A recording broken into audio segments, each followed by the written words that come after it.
What's up, everybody? The Drug Book Podcast is back. I was gone for 3 weeks on a work trip where I was working way too many hours to be able to slow down and do a podcast. I brought all of my equipment with me to the hotel, but I just didn't have enough time working 13-hour days every day of the week. And then whenever I got back from the work trip, I decided to spend quite a bit of time working on the book instead of the podcast, and I have about 10 pages left to finish sourcing and editing, and I have my buddy reading the entire book for me to make sure I just didn't miss anything simple in terms of grammar and spelling. And then I'm hoping for a release by the end of next month. That's probably wishful thinking, just depends on how fast me and my buddy can get this editing process completely finished. But the book is done writing. It is now just me having to source everything up and try to fix any grammar errors I have, because that is not my strong suit for sure. But today will be the third episode of the podcast, and it's going to be talking about addiction, what it is, how to prevent it, the difference between addiction and dependence. And as always, if you want to engage with me directly, follow me on Twitter at @thedrugbookmp. Let's get it started.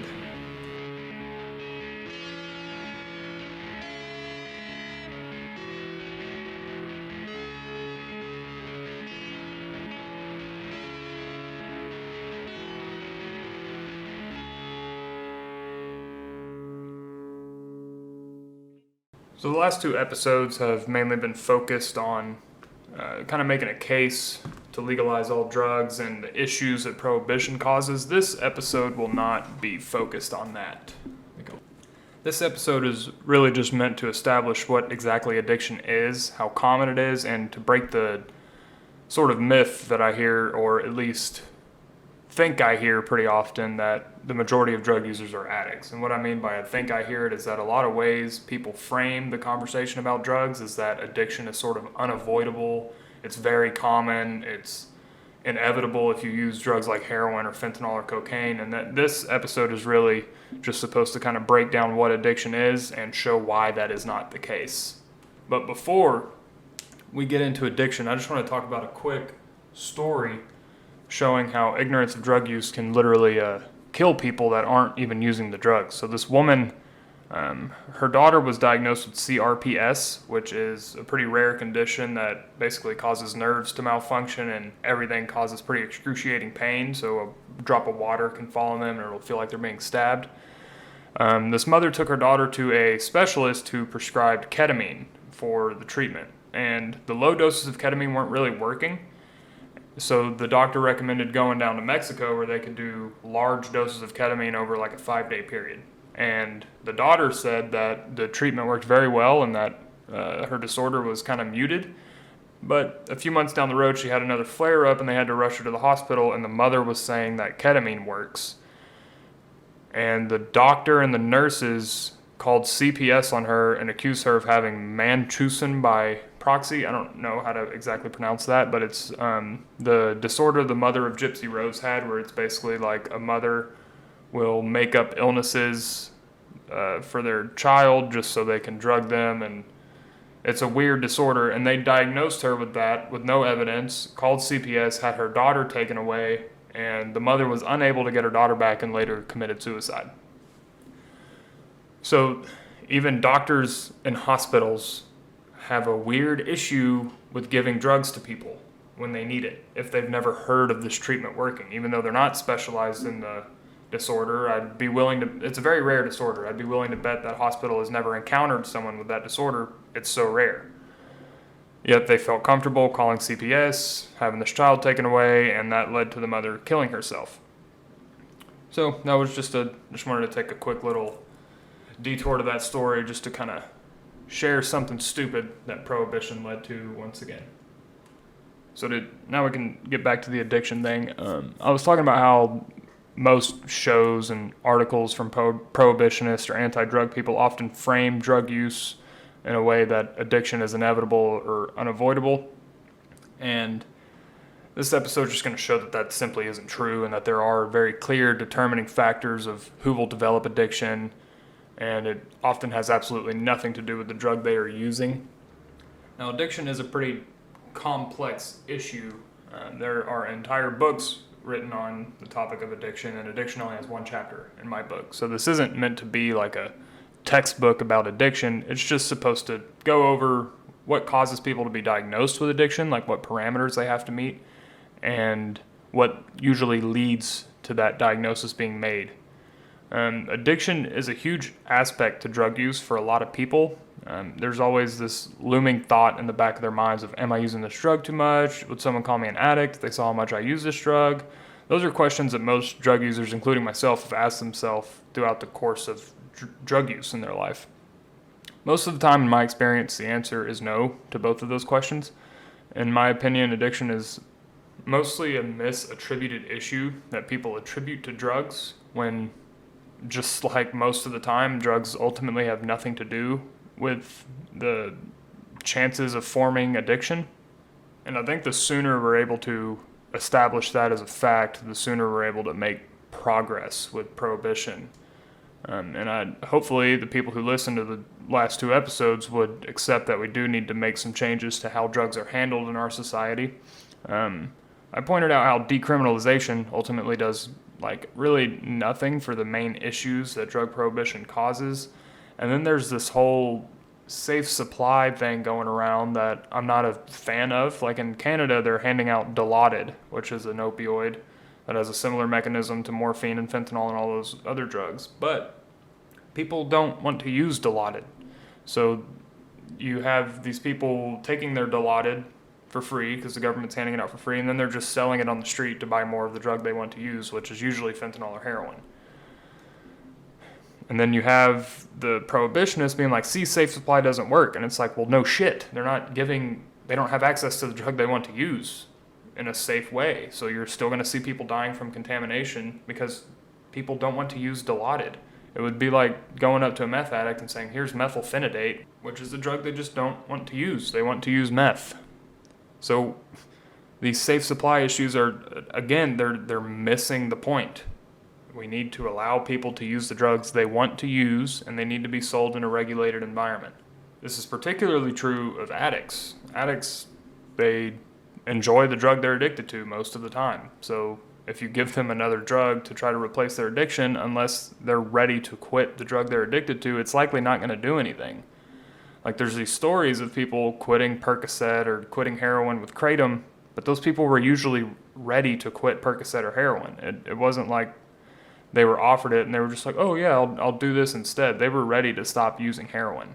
That's the difference. And if we're just handing out Dilaudid to people who don't want to stop using heroin or fentanyl, of course they're not going to stop. They're just going to sell it to get more heroin. That shouldn't be a surprise to anyone.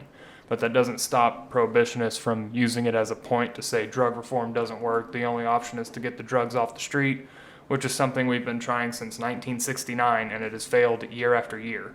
So the fact people are able to say that this is still a potentially effective way to stop drug addiction or stop drug use is foolish at best. Now, I've been accused of downplaying addiction many times, particularly on social media while I'm trying to promote my book. That could not be further from the truth. Addiction is extremely harmful, and it can and has ruined and ended lives. It doesn't only ruin the lives of addicts, but it is an extreme weight on the people around them and often society as a whole. Most addicts are from low-income households and areas. This is not only the first piece of evidence that addiction isn't ultimately powered by drugs, but it points to something else as well. Almost 60% of people receiving medical care for the drug abuse issues do not have health care. This puts a tremendous strain on our economy. This isn't solely due to the effects of addiction, but it also has to do with constant rising insurance costs and the rising cost of healthcare itself in the U.S. It is apparent to anyone who is objective that addiction is a bad thing that should be avoided at all costs, and that includes myself. Where I usually get accused of this downplaying addiction is when I start talking about the statistical likelihood of developing addiction and how low it is ultimately. Most drug users are not addicts, and by most I mean 80 to 90%. And in this podcast I'm going to show the evidence for that claim. First, to establish that evidence, we have to define what addiction actually is. So there are three main parameters that must be met according to the DSM-5 to be diagnosed with addiction.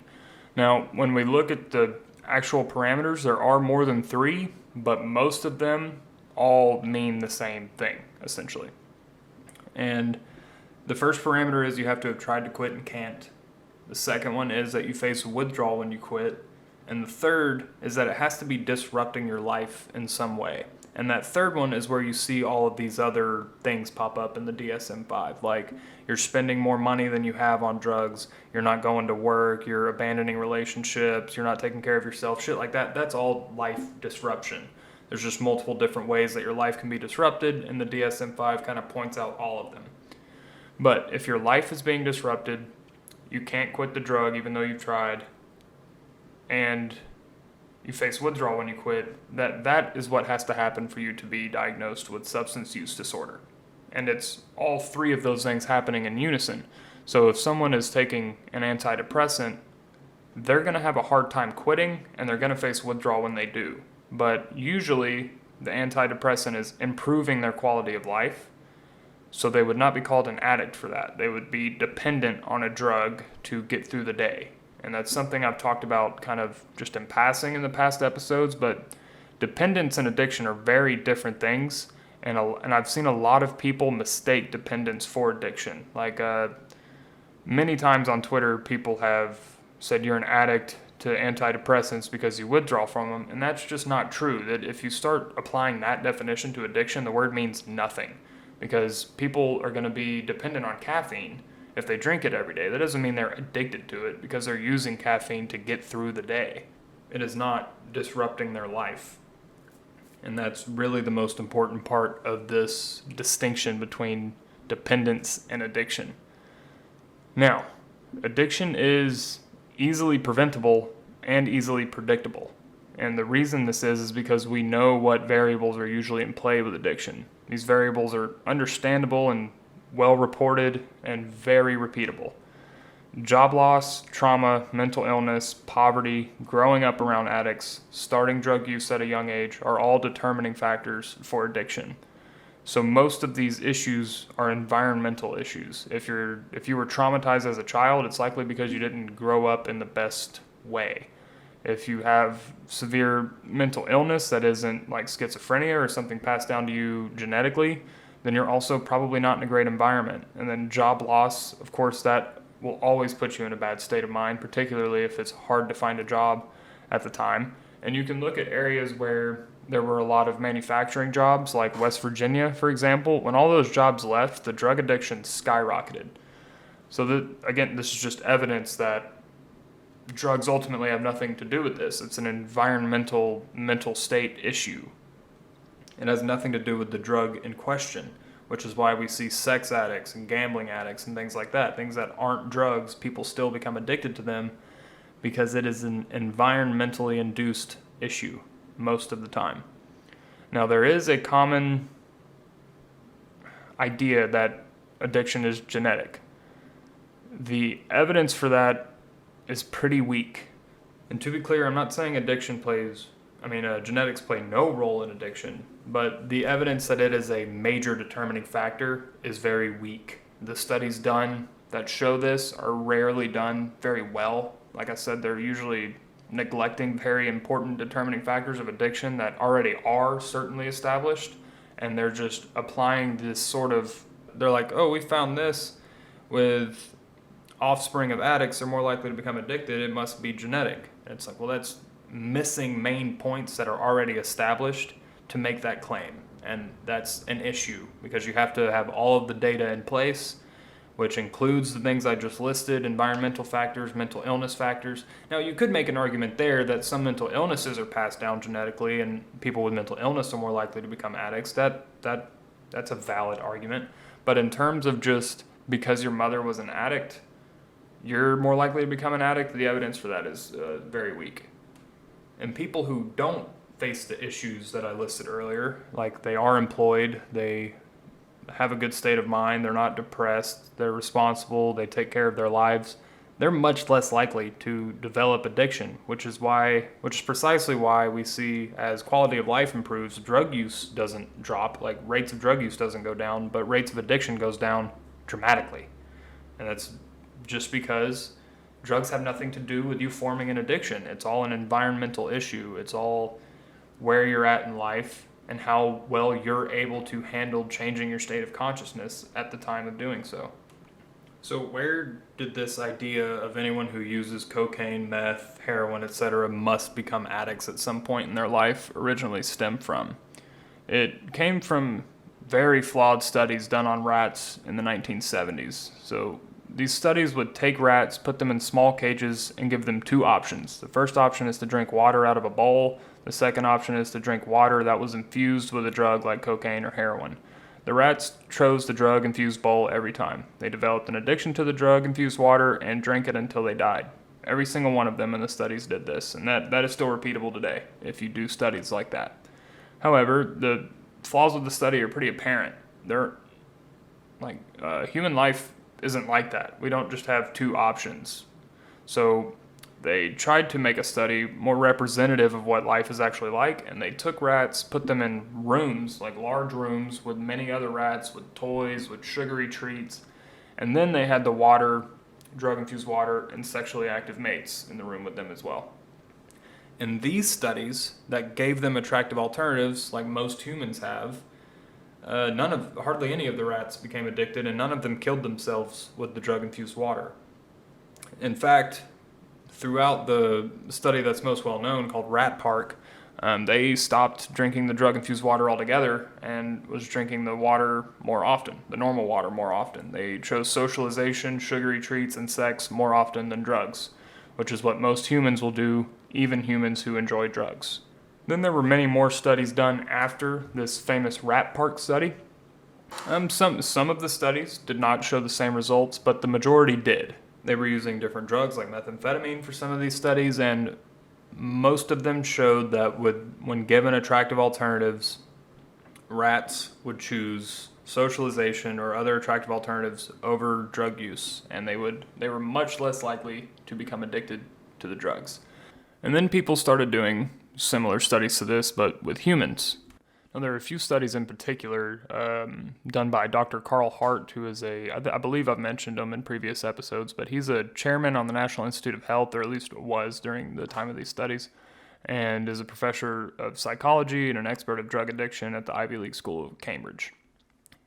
So he began conducting these experiments with human test subjects. He gathered crack cocaine addicts and methamphetamine addicts from New York City and gave them two options. The two options were to take a sum of money or a dose of the drug worth more than the sum of money.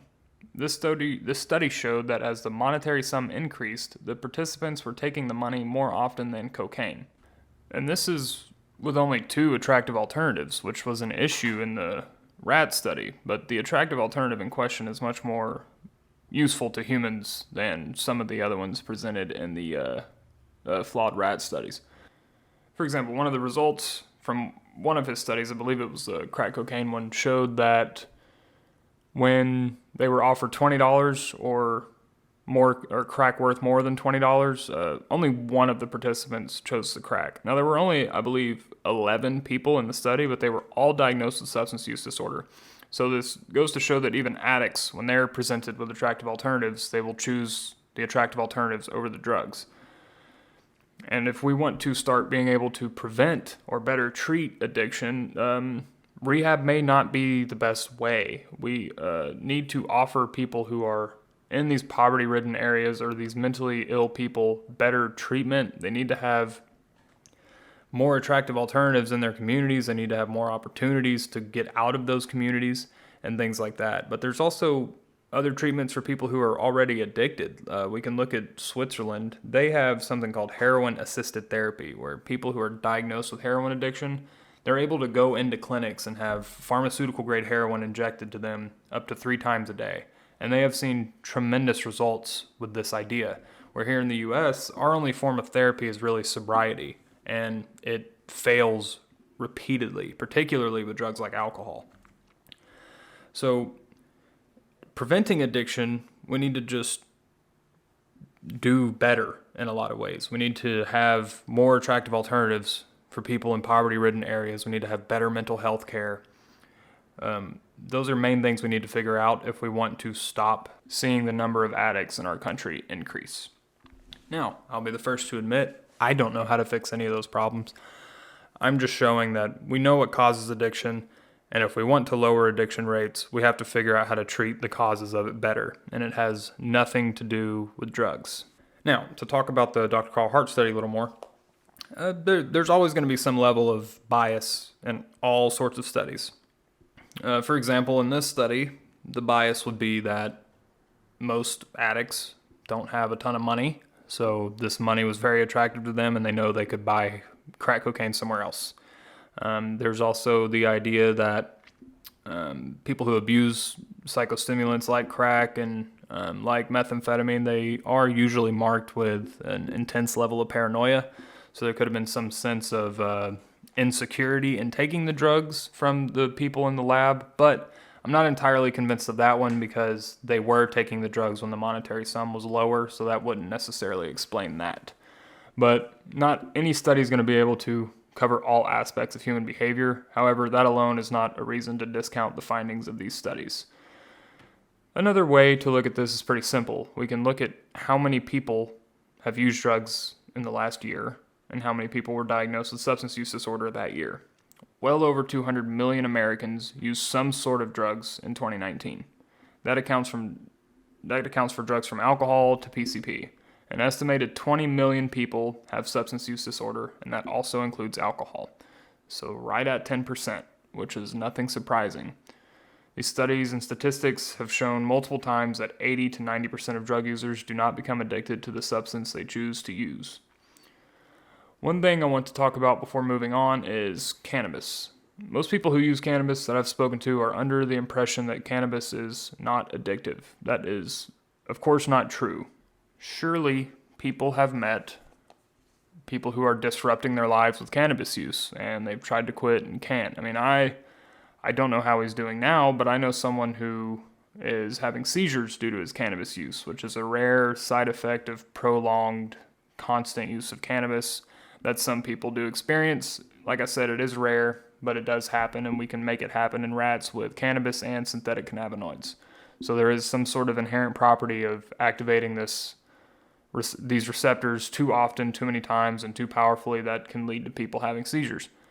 The first few seizures he had, he was told this, and he still hasn't stopped using cannabis. That is a perfect example of a cannabis addict. And the estimation is right at about 10% of cannabis users are addicts, and that shouldn't be a surprise because, as I've said many times in previous episodes and this one, 10 to 20% of drug users are addicts, and addicts will abuse and become addicted to most drugs they have access to.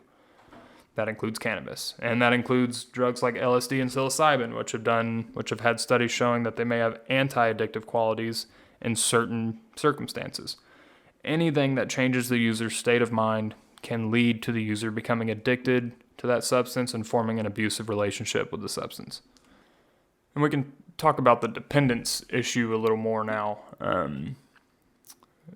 Dependence should not be something that's looked down upon. We don't look down on people. Like myself, I have to take medication to treat my OCD every day, twice a day. And that's not something people would look down on me for. But if I was to say, oh, I use an opioid every day, then that usually is something that someone looks down upon unless it's being prescribed to me. And even then, people still look down on it. And by the way, I do use an opioid every day because I enjoy it.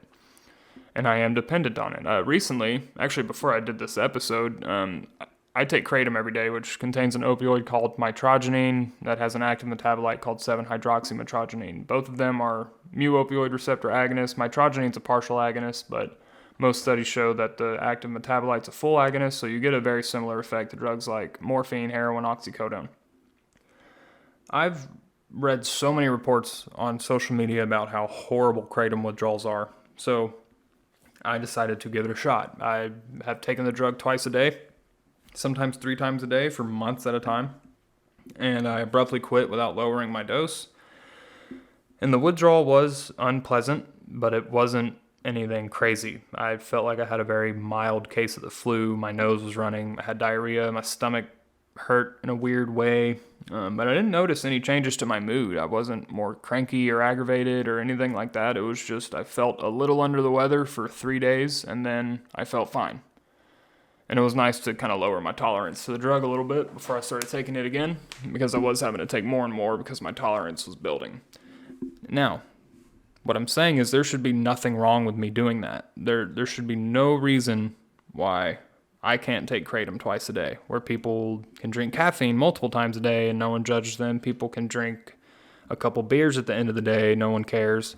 But whenever you start applying that same logic to illegal drugs, people become flabbergasted that someone would take a drug like heroin every day and still not be considered an addict because they're meeting all of their societal requirements and they're doing everything responsibly. They just enjoy a certain drug at the end of the day, or even to start their day. You never know. That should not be frowned upon. It should be just like taking an OCD medication or an SSRI or any other form of antidepressant. If a drug helps someone get through the day and they're not destroying their lives due to the use of the drug, which is rare, as I've pointed out, then there should be nothing wrong with engaging with that drug that often. Dependence is really the best way to define it, in my opinion, is just if you quit using the drug, you face withdrawal, because that would mean some part of your body or mood is dependent on the drug to function a certain way, and if it stops, your body behaves a little differently for about a week, and then it goes back to normal. That's dependence. Now, withdrawal of some drugs is more severe than others. For example, cannabis withdrawal isn't very severe. Not many people really notice it, besides maybe like a suppressed appetite or finding it a little more difficult to sleep. Now, when you go to drugs like benzodiazepines and alcohol, those drugs are the only drugs that people regularly use that can kill you from withdrawal alone. And it does this because the mechanism of action of alcohol, for example, is that it activates the GABA A receptor. And what this does is it increases the amount of GABA in your brain. GABA slows the electrical currents of your brain, which brings you that feeling of sort of sluggishness, sedation, euphoria, lessened anxiety, pain relief, changes in pain perception as a whole. All of those things occur when GABA levels are increased in the brain. Now, if someone is using a benzodiazepine as prescribed, which is daily, sometimes multiple times a day, studies have shown, and by the way, benzodiazepines have the same exact mechanism. Xanax is basically just a pill of alcohol. It does the same thing to your brain. One, being benzodiazepines are just much safer toxicologically. They don't have any toxic metabolites like alcohol does. They don't rot your liver like alcohol does. They're much safer drugs, and I don't like saying stuff like this, but they're virtually impossible to overdose on. People have tried to kill themselves with benzodiazepines and failed because they're so ineffective at killing people. Like the average lethal dose for Xanax, and we'll cover it more in the actual pharmacology chapters whenever I get to this drug, but it's in the grams, and it's prescribed at like 0.25 milligrams to 1 milligram per dose, and if you take 3 milligrams, you're probably going to sleep. So just it's really hard to kill yourself with benzodiazepines unless you are taking them daily and then abruptly quit. And the reason this is deadly is because of its mechanism. It increases the amount of GABA in the brain, so your brain starts to kind of become dependent on this drug to produce the amount of GABA that's usually circulating through it. And whenever you abruptly quit the drug, that amount of GABA drops, and when the GABA drops, your brain circuits begin misfiring, and it causes grand mal seizures, which can and are deadly. I know someone who had an issue with this, and I know at one point the doctor was prescribing him Klonopin just to keep the seizures away because he had multiple of them trying to quit benzodiazepines. And this is something that happens relatively quickly after you're prescribed these drugs. Some studies have shown that after just 15 days of taking it daily, if you abruptly quit, your chances of having that type of seizure skyrocket compared to someone who's never taken them.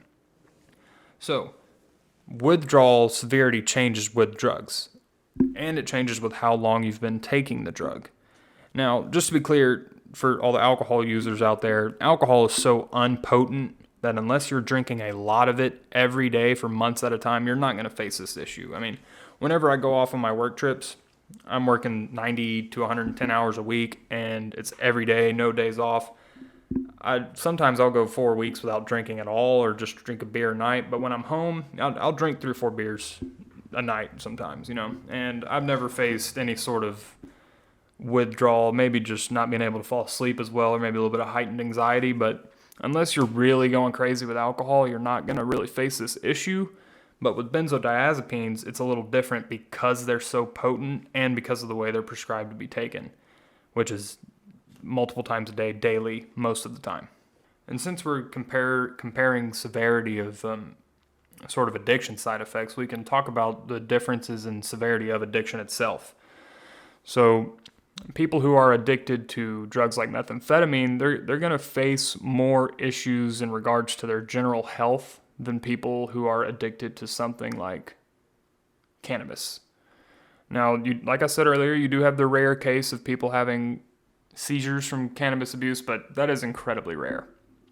I think it's probably less than 3% of all cannabis users will ever face that issue. But if you're talking about someone who's addicted to alcohol, you're probably going to see worse health effects than someone who's addicted to meth. Of course, that is dose dependent, but alcohol is extremely toxic to your body. So when you drink alcohol, which is incredibly unpotent, you have to drink ounces of the drug to feel an effect. And each alcohol molecule is metabolized into something called acetaldehyde, which is a known neurotoxin and carcinogen. And this is ultimately what causes the infamous alcohol hangover, that and acute withdrawal from the drug, because you have to ingest so many molecules.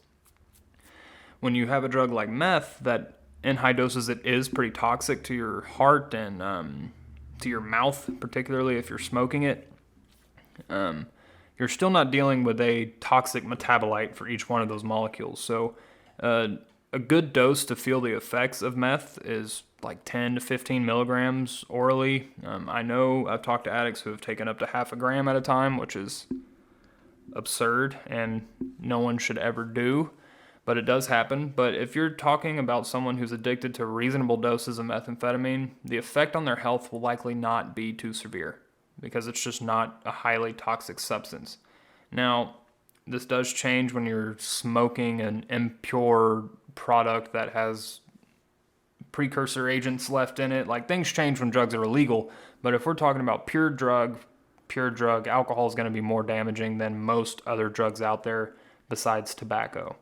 And that's just from abuse. With all drugs, heroin, meth, cocaine, all of that included, you're going to be able to find some sort of medical benefit from using the drug moderately, which is why I consistently tell people, particularly in like the cannabis and psychedelic community trying to push for legalization, I think the medical applicability needs to be the last thing that the argument should be based off of, because you can make an argument for any drug to have some sort of medical benefit. For example, alcohol in moderate uses prevents type 2 diabetes.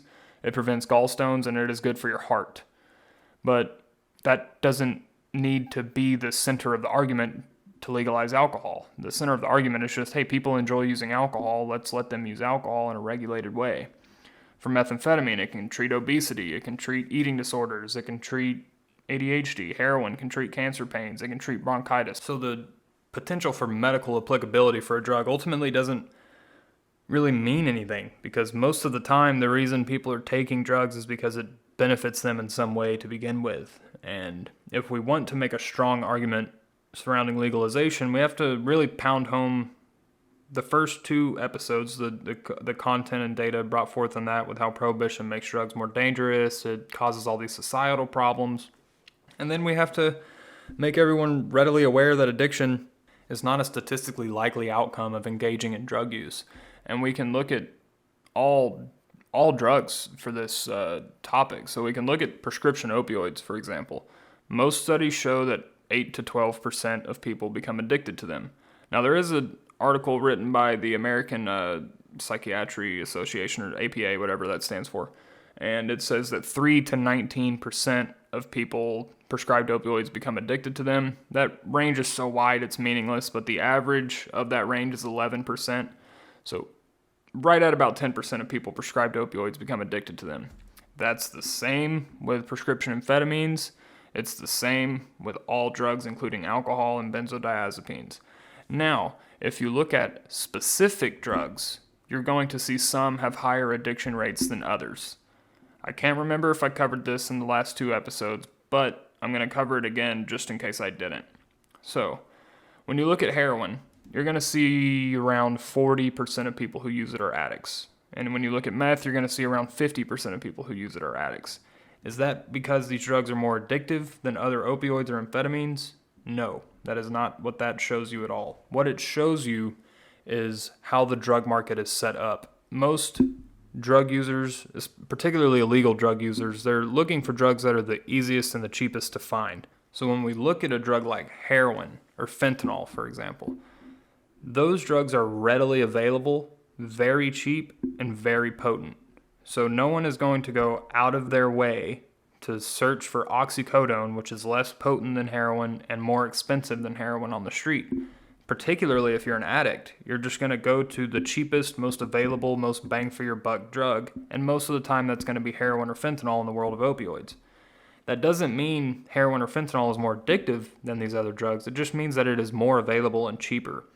When you look at methamphetamine, you see this really high number of the people who use methamphetamine that are addicted to it, and it's the same exact situation. Methamphetamine is more potent than amphetamine. It's easier to create in a clandestine lab than amphetamine is. So of course, if you're cooking to sustain your addiction, you're going to cook the easier, more potent drug. And if you're looking to sustain your addiction by purchasing the drug off the street, you're going to find more methamphetamine because more people want it, because it is cheaper and more potent. So the rates of addiction have to be considered as with the drug class as a whole. So you have to look at amphetamines, Adderall, and methamphetamine together because they both do the same thing to the brain, which is just they reverse dopamine transport. I'm going to talk about that in a lot more detail in their chapters, but they do the same thing to the brain. They are way more similar than they are different. And so if there's no mechanism for one to cause higher rates of addiction than the other, then there has to be another explanation for it, and the other explanation is the drug market. It is that it is cheaper, it is more potent, it is more available, so more addicts will flock to that. And that is something that a lot of people don't consider, and is one of the reasons I've been told that I downplay addiction, because they're like, well, you can look at heroin, it's 40%, like 40% of the people who use it are addicted to it. That means it's got to be more addictive than oxycodone. But there's just no evidence for that. There is evidence that the drug market is powered by efficiency and availability. And it is more efficient to buy heroin because it's easier to find and it's cheaper. So when you're looking at addiction statistics, it's important to remember that. And I'll go into that more in the pharmacology chapters and why they need to be lumped in together. Because, like I'll point out, morphine and heroin are the same drug. Heroin's real name is diacetylmorphine because it has two acetyl bonds on the morphine molecule. And those acetyl bonds really have no pharmacological effect. They make the drug slightly more potent. It makes it have slightly stronger affinity with the receptor, but in terms of the effects caused, nothing changes. If someone was given a 10 milligram dose of morphine and a 5 milligram dose of heroin in a blinded trial, they would never tell the difference. Your brain can't tell the difference between those two drugs, just like it can't tell the difference between amphetamine and methamphetamine. So when you want to look at how addictive certain drugs are, you have to look at their class as a whole, because the availability issue will greatly skew the statistics in favor of one drug being more addictive than the other, even though there's no evidence to support that pharmacologically. So as a whole, only 10 to 20% of people who use drugs become addicted to them. And those 10 to 20% of people who do cause these problems, who do pretty terrible things sometimes when they're addicted to drugs, they should not determine the freedoms of the other 80 to 90% of people who never face anything like this. And that's ultimately what has happened with prohibition. They have let the minority decide the freedoms of the majority, and that just shouldn't be taking place. All of the issues I listed in the past two episodes are really caused by people trying to prohibit addiction. It's not so much trying to prohibit drug use. It's trying to keep people from stealing to supply their addiction, from abandoning their children to supply their addiction. All that sort of shit is really what I think prohibitionists are trying to prevent. They're just doing it in a way that affects everyone who uses drugs, not just the addicts. If you want to prevent that, you have to find better treatment for the things that cause addiction. Getting quote-unquote rid of the drugs does nothing, and they don't even get rid of the drugs. Drug use increases every year. So prohibition just doesn't work for keeping people from being addicted to drugs. 10 to 20% of people will be addicted to drugs, in my opinion, no matter what we do with drug policy. If we legalize drugs, those people are still going to be addicts. I don't think that prohibition, like ending prohibition, is a magic bullet to all the problems that drugs cause.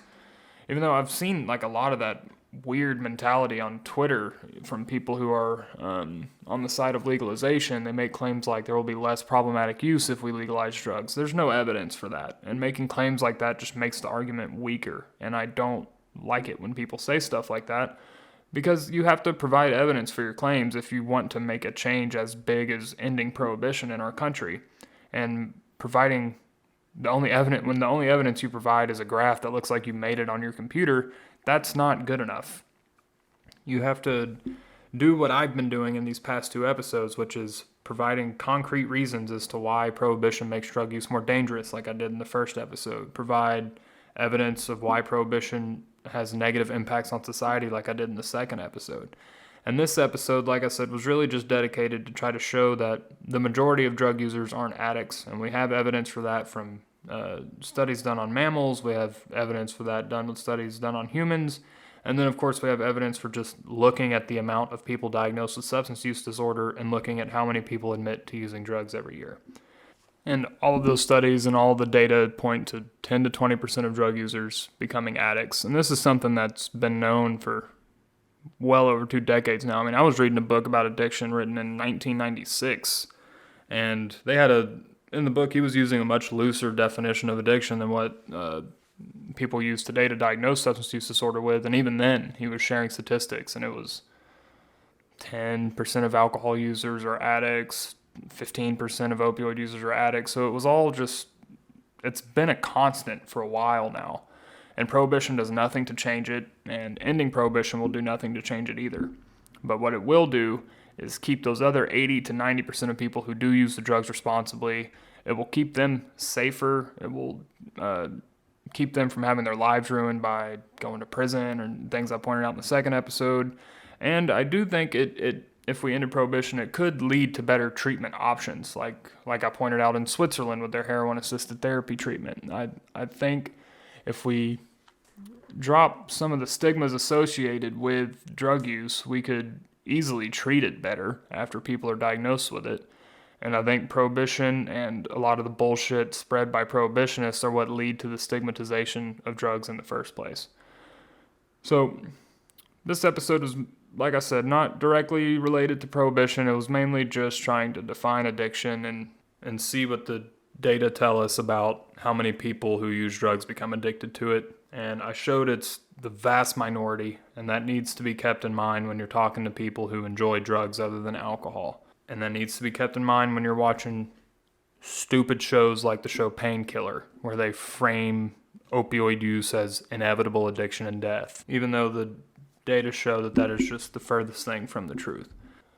So that'll wrap it up for the addiction part of this episode. But the last thing I want to discuss is just a quick little tidbit on drug education for people in high school. Now, this is a pretty controversial topic. I've gotten a lot of shit on Twitter for talking about this. People pretending I'm advocating for young people to use drugs and shit like that. It's fucking stupid. But I do think that people in high school, they need to be educated on how to use drugs safely, because we know they're going to experiment with them.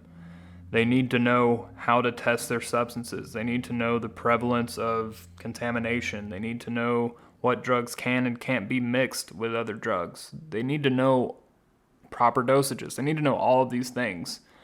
And right now, they don't know any of this shit. My drug education was horrible in high school, and it is for most people I've talked to about it. No one knows how to test the substance. Not many people I know that mixing antihistamines with opioids is dangerous, or mixing alcohol with Xanax is dangerous. Like I know many people who have done that through high school. I know many people who still do it today. And I know many people who don't test their drugs today. So there's just that's a big issue, especially if we want to slow down the rate of overdose, because most people start using drugs in their teenage years and no one knows how to do it at that age. No one knows how to do it safely. Of course, that doesn't mean I think we should be advocating for teenagers and kids to use drugs. That is crazy. But they do need to know how to use them safely. Just like we wouldn't advocate teenagers to have sex because of all the risks associated with it, we still educate them on how to do it safely. And same with driver's education. Like we educate our kids on some dangerous things, but not others. Like we show them how to drive a car safely. We don't just put them in the car and let them drive or leave the keys hanging up ready for them to go experiment with a car. But that's what we're doing with drugs. Like we know they're going to use drugs, probably not the majority of them, but we know some of them are going to use drugs, and those kids need to know how to do it properly, because kids do die every year from accidental overdoses or combining drugs that shouldn't have been combined, or from contamination that they could have tested the substance with reagents to get at least a crude idea of what is in the product. And that has been something that I've gotten a lot of shit for on Twitter. Like, for example, this tweet was a response to me kind of saying what I just said. It says, in quotes, "Hey kids, when you score your next hit of meth, use this handy kit I have." No one is fucking saying that. But anti-drug people will always kind of straw man your argument and just put words in your mouth type of thing. And it's all over the place. It's like, when I said that again, he was like, "You mean we don't teach our kids how to use and take illegal and addictive and harmful drugs they buy on the street the right way?" And it's just like, I'm not advocating for them to do that. And then he went on to say, maybe buy them whiskey and give them car keys. Like, I know this sounds like I'm just engaging with a crazy person, but I've had these types of responses dozens of times when talking about drug education. So it's clearly like a pretty widespread thought process that we shouldn't educate children on how to use drugs at all, which is just insane, because drugs are dangerous. And as we all know, teenagers will at some point experiment with drugs. Even drug education in college is bullshit. I didn't have any when I went to college. And that needs to change as well, because that is where most people do use drugs. Like, if there's a time in your life when you're using the most drugs, it's going to be from like 18 to probably 25. And those people don't know what they're doing. And it's pretty easy to tell them what they're doing. And drug science isn't rocket science. It's not like a huge mystery what's going on in the brain and how to do it safely. It's just we're refusing to educate people properly. So I just wanted to go on that little rant. I'm about to wrap up the episode. Follow me on Twitter at @thedrugbookmp, and thank you very much for listening. Take it easy.